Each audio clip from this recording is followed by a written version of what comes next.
Then we have decline balance depreciation. This method depreciates an asset at faster rate in the earlier years of its useful life, leading to higher expenses at the beginning of the year, which can lower our tax income because it will decrease our profit.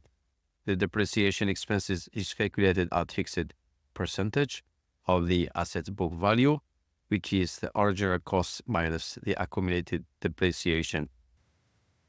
Here we have an example to calculate the decline in balance depreciation.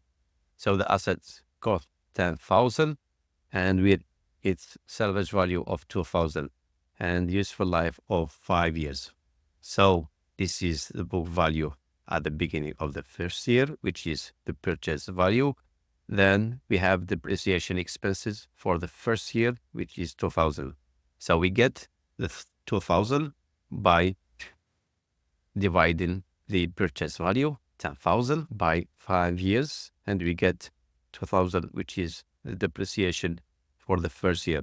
We have here the calculation. As you can see, depreciation rate, which is 100% divided by 5, we get 20% for each year.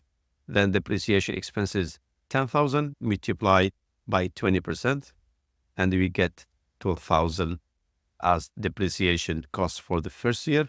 Then we get the ending book value, which is 10,000 minus 2,000 equal 8,000. And you can see it in the first line. Here in the declining balance, even we have salvage value of 2,000, so we don't use it in the calculation. We don't reduce it as we have done before in the straight line method. But for the depreciation, we cannot depreciate the asset more than 8,000. So when we get the book value for 2,000, we need to stop the depreciation. Then we move to the second year. So our base calculation for depreciation, it will be start by the book value, not by the purchase value. It will be by the book value, which is 8,000, that we have it in the ending book value. So 8,000 multiplying by, it's explained here, yeah? The ending book value, which will be 8,000 minus 1,600, which is 6,400.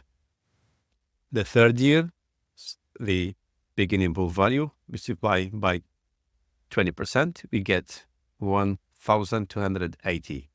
The third year, the calculation will be based on the beginning book value multiplied by 20%, and we get 1,000. And the ending value is 3,277.